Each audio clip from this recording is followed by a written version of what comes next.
तर चला शेतात. आज रविवारमुळं बच्चे कंपनीला घेऊन शेतामध्ये आलो होतो.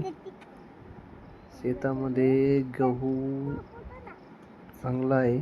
गव्हाच्या मधामध्ये आपण मेथीची भाजी टाकली होती बघा, मागच्या व्हिडिओमध्ये तुम्ही बघितलं असाल. तर मेथीची भाजी मस्त उगली आहे.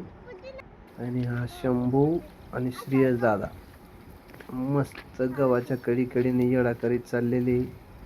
गहू पाहत मस्त गहू जमला आता येऊ. तर याला पाणी द्यायचंय गव्हाला. थोडा पतला वाटतोय गहू, पतला आहे थोडा. आणि आता विर्या मारलाय त्याला. आणि खालच्या गावामध्ये मोहरी पण आहे कडीना.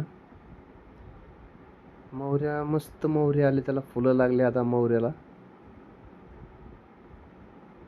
बेस्ट पैकी फुलं लागलेले आहे मोहऱ्याला. आणि गहू पण चांगला आहे, मस्त गहू आहे. आणि गव्हाच्या पलीकडच्या कडीला आपण मेथीची भाजी टाकली होती. इथं कडीला तुरी होते, तुरी काढून मेथीची भाजी टाकली होती इथे. बघू शकता आपण आता ही मेथीची भाजी. ही मेथीची भाजी 5 किलो भाजी टाकली होती कडीनं. मस्त उगली ती आता. तिच्यानंतर त्या वरच्या भाजीच्या नंतर 8 दिवसांनी ही भाजी टाकली होती. चांगली भाजी जमली ती आता.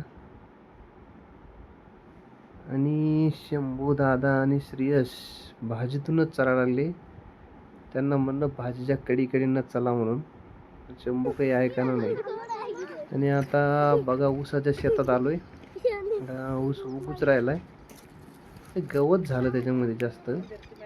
गवताला खुरपणं चालू आहे. गवत ऊस मस्त उगला, पण गवत पण आहे त्याच्यामध्ये. येऊ वरतून चला जाता कडीनं चला जाता ऊसातून पळू राहिला श्रेयस. पडला पडला पडला का. ज्वारी बघा जनावरांसाठी. ज्वारी थोडी लेट पेरली सारखी उपटून, पण मस्त जमली ज्वारी, एक नंबर.